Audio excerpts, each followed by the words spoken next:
Mostly NCERT का जो syllabus है उसको सामने रखते हुए ये जो है उसका सिलेबस सामने रखते हुए ये पेपर्स का डिजाइन किया जाता है। डिफिकल्टी लेवल वैरी होती है। हेलो डियर स्टूडेंट्स, आज से हम एक नई सीरीज स्टार्ट कर रहे हैं, नो योर एग्जाम।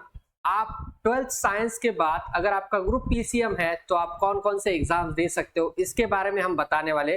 हर एक वीक में आपको एक एग्जाम की हम इंफॉर्मेशन देने वाले हैं, जिसमें एग्जाम का पैटर्न कैसे होता है, कौन कौन से सब्जेक्ट होते हैं और ये एग्जाम कितनी बार होता है, सिलेबस क्या होता है, ये सारी डिटेलिंग हम इस वीडियो में बताने वाले हैं। इस वीक में मैं आपको बताने वाला हूँ जेईई मेंस के बारे में। जेईई मेंस का एग्जाम जो होता है वो किस तरीके से कंडक्ट किया जाता है और सारी चीजें इस वीडियो में आपको पता चल जाएगी। आपको वीडियो पूरा देखना है ताकि एग्जाम की पूरी आपको इंफॉर्मेशन मिले। तो चलो आगे देखते हैं कि जेईई एग्जाम कैसे होता है। यस, जेईई मेन का ओवरव्यू क्या है। JEE Mains is a national level entrance exam conducted twice a year for admission to various undergraduate engineering programs in India. It is highly competitive exam and qualifying requires thorough preparation and strategic planning. ये जो exam है ये एक national level का exam है for under graduate जो courses होते हैं, जैसे कि बीटेक कोर्सेस या बीई कोर्सेस वेरियस कॉलेजेस में, वहाँ पे एडमिशन के लिए इंजीनियरिंग के ये एग्जाम कंडक्ट किया जाता है। ये एग्जाम नेशनल लेवल का होने की वजह से इसको काफी ज्यादा प्लानिंग लगती है, स्ट्रैटेजी से काफी सारी चीजें करनी पड़ती है। वो सारे चीजों के ऊपर हम आज बात करने वाले। सो लेट्स मूव ऑन, आगे चलते हैं। Exam schedule and dates. Now इस एग्जाम जो होता है वो 2 सेशन में होता है, सेशन 1 और सेशन 2। तो सेशन 1 जो होता है, the first session of JEE Mains is generally held in last week of January. The results are announced in first week of February. Last week of January के around exam होता है। 23, 24 या 26 के 25 के आसपास आपके एग्जाम स्टार्ट होते हैं। ऑलमोस्ट 6 से 7 दिन एग्जाम चलता है। उसके बाद फर्स्ट वीक या most probably second week, 1 week के अंदर या 2 वीक के अंदर इसका रिजल्ट्स लग जाते हैं और सेशन 1 का एग्जाम पूरा हो जाता है। इसके बाद सेशन 2 में the second session of JEE Mains is scheduled in first week of April. The results are expected to be announced in the first week of May. तो सेकंड जो सेशन होता है वो अप्रैल के फर्स्ट वीक में होता है और उसके रिजल्ट फर्स्ट वीक ऑफ में। आप ऐसा क्यों, पहले रिजल्ट बहुत जल्दी लग रहे हैं और दूसरे रिजल्ट थोड़ा सा लेट लग रहे हैं? तो एक बात समझ लो, आपका जो जेईई का जो स्कोर होता है वो स्कोर आपको 2 एग्जाम के बाद ना ये एवरेज किया जाता है ना कुछ, इसमें से बेस्ट ऑफ 2 एग्जाम्स जो स्कोर होता है वो कंसिडर किया जाता है। फॉर एग्जांपल किसी स्टूडेंट को पहले सेशन में 98% आइले और दूसरे में 95% आइले, तो 98 वाला फाइनल किया जाएगा। तो ये जो होता है इसके बेसिस पे रैंक्स होते हैं, इसको नॉर्मलाइज किया जाता है, सारी चीजों को थोड़ा सा वक्त लगता है, इसीलिए सेशन 2 का रिजल्ट थोड़ा सा लेट लगता है और ये सेशन 2 का रिजल्ट लगने के बाद ही फाइनल स्कोर आता है और उसमें ही आपके रैंक गिवन होते हैं। तो रैंक फाइनल निकालने के लिए ये जो टाइम लगता है नॉर्मलाइजेशन प्रोसेस को, इसी वजह से ये जो होता है सेशन 2 का रिजल्ट थोड़ा सा लेट लगता है। Registration, the application process for JEE Mains is typically conducted online through the official website of National Testing Agency NTA. ये जो है ये एक ऑर्गेनाइजेशन है, नेशनल टेस्टिंग एजेंसी, जो कंडक्ट करती है जेईई का एग्जाम और इसी के ऑफिशियल वेबसाइट से आप इसके फॉर्म फिल कर सकते हो। उसके बाद उसमें आप जो भी आपके डॉक्यूमेंट्स है वो अपलोड कर सकते हो, एग्जाम की फीस भी आप वहीं से पेड कर सकते हो। ये सारी चीजें आपको जैसे ही नोटिफिकेशन आता है वो आपको पता चलता है। जनरली क्या होता है, आपका जो जेईई का एग्जाम होता है वो आता है फरवरी के मंथ में, जनवरी के मंथ में, जिसका नोटिफिकेशन अराउंड नवंबर के मंथ में आ जाता है और जो आपका अप्रैल वाला एग्जाम होता है वो भी आपका नोटिफिकेशन उसके पहले आ जाता है, सो दैट आपको पता चले कि किस तरीके से आगे की चीजें होती है। सो ये about exam schedule and the dates. इसके बाद आगे चलते हैं। Next, subjects covered in JEE mains. Subject कौन कौन से कवर्ड होते हैं? तो obviously physics, chemistry and maths.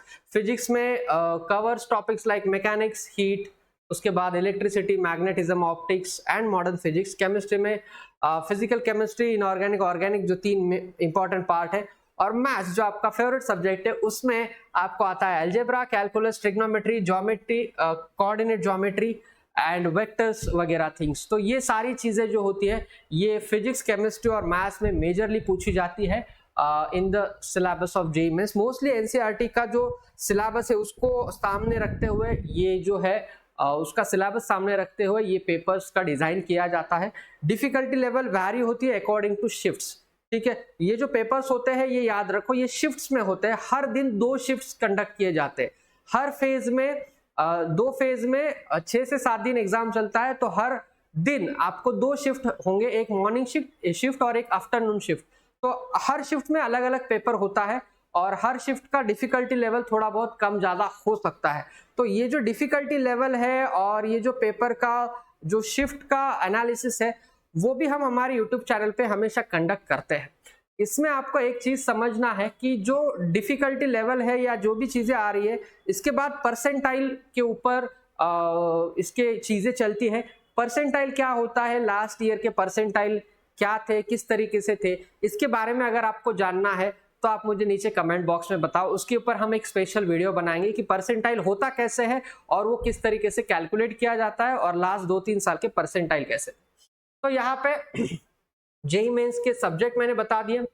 Now marking scheme and scoring. तो यहाँ पे मार्किंग स्कीम जो होता है वो होता है 25 questions from each section having 4 correct marks and negative marking of 1 mark each, मतलब 25% नेगेटिव मार्किंग होती है। अभी इस साल से जो है अगेन 25 क्वेश्चंस आ रहे हैं, 20 MCQ and 5 integer type questions. इसके पहले लास्ट ईयर तक ये वाला पार्ट 20+10 था, 10 इंटीजर में से आपको 5 सॉल्व करने थे, बट ये रिवर्ट किया गया है कोविड के कारण। उन्होंने रीजन बताया कि यहाँ पे आपको 10 क्वेश्चन दिए जाते थे। Now since it is all been over, तो इसलिए यहाँ पे अभी 5 क्वेश्चन ही आएंगे इस साल से, 20 एमसीक्यू और 5 इंटीजर। 25 क्वेश्चन आपको सॉल्व करने, कैरी 4 मार्क ईच, मतलब हर एक सेक्शन के हो गए 100 मार्क, ऐसे 300 मार्क का टोटल पेपर होता है जो कि आपको 3 घंटे में सॉल्व करना है। निगेटिव मार्किंग होती है 1, तो मतलब 25%। अगर आपका क्वेश्चन सही है तो 4 मार्क मिलेंगे, गलत है तो जो मिले हैं उसमें से 1 मार्क चला जाएगा। और अगर आप अटेम्प्ट नहीं करते हो तो उसके लिए कुछ भी निगेटिव मार्किंग नहीं होती है। तो ये होता है मार्किंग स्कीम। उसके बाद आगे चलते हैं। Then colleges accepting JEE Mains scores. तो काफी सारे बच्चे जेईई मेंस को अच्छे से प्रिपेयर करते हैं, बहुत मेहनत लेते हैं ताकि उनको उनका ड्रीम कॉलेज मिले। तो आपको ये पता भी होना चाहिए कि कौन कौन से कॉलेजेस मिलते हैं इससे। तो उसके ऊपर सबसे पहले बात करेंगे। National institute of technology, NITs।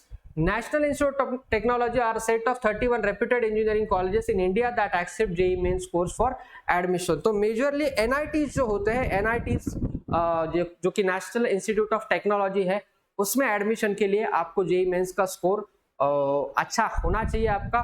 और इसमें भी फिर कट ऑफ लगते हैं अलग अलग ब्रांचेस के, अलग अलग कॉलेजेस के, उसके ऊपर आपके रैंक के हिसाब से आपको ब्रांचेस और कॉलेजेस अलॉट होते हैं।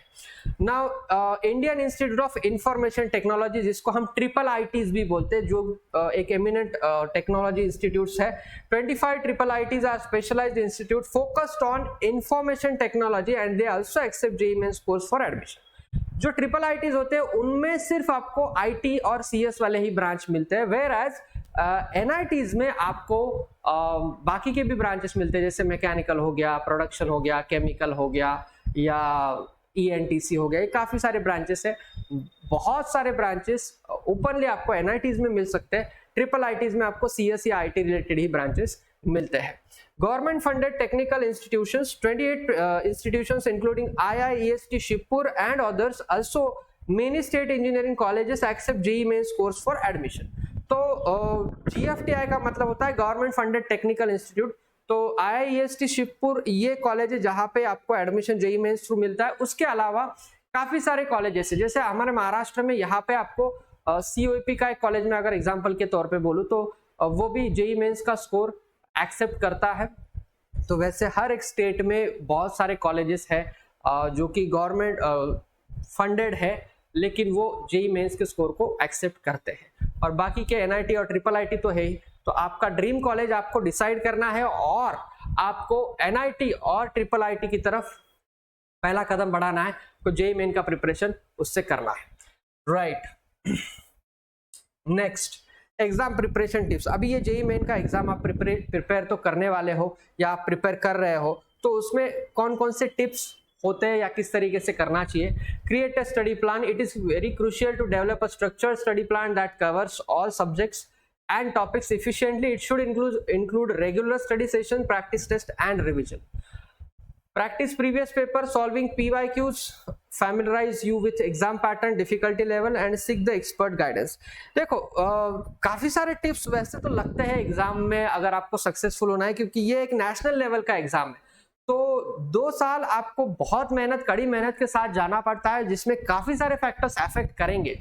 तो उसके लिए आपको एक परफेक्ट स्टडी प्लान होना चाहिए, क्योंकि अगर आप प्लानिंग से जाओगे तो आप एक एक टॉपिक कवर करते हुए पूरा सिलेबस कवर करोगे, जिससे आपको फायदा होगा। दूसरी चीज, आपका प्रैक्टिस प्रीवियस पेपर, पीवाईक्यूज का जो पार्ट है, प्रीवियस ईयर क्वेश्चन हम बोलते हैं उसको, तो प्रीवियस ईयर क्वेश्चन जब हम प्रॉपरली प्रिपेयर करते हैं तो आपको एक आइडिया आता है कि किस तरीके से आपको क्वेश्चंस आने वाले हैं और किस डिफिकल्टी लेवल से आ रहे हैं, किस वैरायटी से क्वेश्चन आ रहे हैं। ये आपको तभी पता चलेगा जब आप पीवाईक्यू वाला पार्ट करोगे। तो पीवाईक्यूज का पार्ट जरूर करना है, क्योंकि उससे काफी सारी चीजें क्लियर हो जाती है। Seek expert guidance, consider enrolling in coaching classes और joining online study groups to get personalised guidance. तो एक्सपर्ट गाइडेंस होना बहुत जरूरी है। 2 साल का जो पीरियड होता है वो काफी बड़ा होता है, तो आपको मेंटरिंग बहुत इंपॉर्टेंट है। अगर आपके पास मेंटर है जो प्रॉपर आपको गाइडेंस दे रहा है, तो आपका जो रिजल्ट है वो आने के चांसेस बहुत बहुत ज्यादा बढ़ जाते हैं। सो हैव अ मेंटर जो कि आपको प्रॉपरली गाइड करे। तो ये टिप्स इंपॉर्टेंट टिप्स थे। Now eligibility criteria for JEE Mains. Eligibility criteria क्या होता है? Educational qualification, a candidate must have pass class 12th और equivalent exam with physics, chemistry and mathematics core subject. Age limit, there is no upper age limit for appearing JEE mains. Number of attempts, candidates can appear for JEE mains a maximum of three times in a year. तो 3 times मतलब यहाँ पे educational year अगर consider किया जाए तो 2 साल में ही आप दे सकते, दो बार तो देते ही हो आप, फेज 1 और फेज 2 में। तो आप 3 बार ही एग्जाम दे सकते हो, ये उन्होंने कहा गया है। एक्चुअल 1 साल में 2 बार होता है, ऐसे आप रिपीट कर रहे हो तो आप दूसरे साल भी दे सकते हो एग्जाम। तो इसका कहने का मतलब ये है। और एजुकेशनल क्वालिफिकेशन, एज लिमिट के बारे में मैंने बता दिया कि स्पेसिफिक कुछ आपको करने की जरूरत नहीं है। राइट, उसके बाद ये कुछ इंपॉर्टेंट पॉइंट है जो कि मैं आपको बताना चाहता हूं, जिसमें सबसे पहला पॉइंट है इंपॉर्टेंट डेट्स।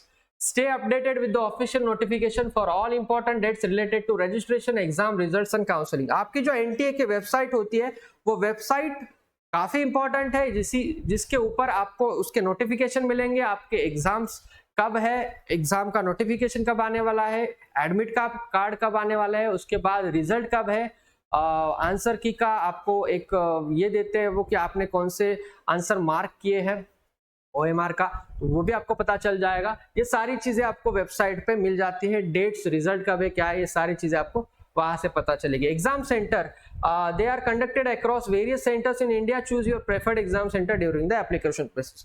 Mostly 2 या 3 सेंटर आपको प्रेफर्ड देने पड़ते हैं, जिसमें से इन जनरल केसेस पहला वाला सेंटर मिल जाता है। अगर पहला वाला सेंटर फुल हो गया तो आपका जो दूसरा प्रेफरेंस है, आप कोई भी नजदीक वाला डिस्ट्रिक्ट जो है या फिर नजदीक वाला आपका गांव है जिसका दूसरा सेंटर नजदीक है, वो आप सेकंड प्रेफरेंस में डाल सकते हो, उसके बाद थर्ड प्रेफरेंस में। तो उस तरीके से प्रेफरेंस देने पड़ते हैं। मोस्टली फर्स्ट प्रेफरेंस आपको मिल जाता है।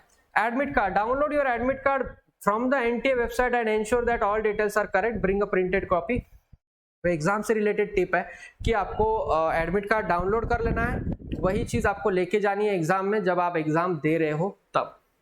Exam pattern, JEE Main is a computer based test consisting of 3 sections, physics, chemistry and maths. Total duration is 3 hours। तो जैसे मैंने बताया 3 घंटे का पेपर होता है। ये जो एग्जाम होता है ये ऑनलाइन एग्जाम होता है, CBT बोलते हैं, कंप्यूटर बेस्ड टेस्ट।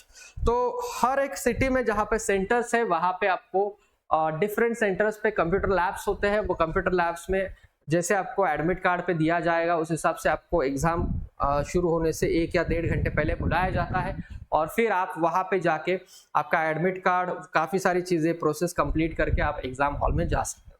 तो ये काफी सारी चीजें जो है वो हम हमारे YouTube चैनल पे भी बताते रहते हैं कि किस तरीके से एग्जाम का नोटिफिकेशन आने वाला है या आगे की चीजें किस तरीके से है। तो इसके लिए आपको हमारा चैनल को सब्सक्राइब करना पड़ेगा। Right then, so this is about JEE Mains exam. JEE Mains के एग्जाम के बारे में ये एक वीडियो था जिसमें मैंने काफी सारी चीजें बताई है। आपको पूरा वीडियो देखना है और आपके जो डाउट्स है या आपको जो भी लग रहा है आप कमेंट सेक्शन में बता सकते हो, ताकि हम आप तक वो डाउट्स क्लियर कर सके। तो ऐसे ही हर एक वीक में एक एग्जाम के बारे में बात करेंगे। तब तक stay tuned. Thank you very much.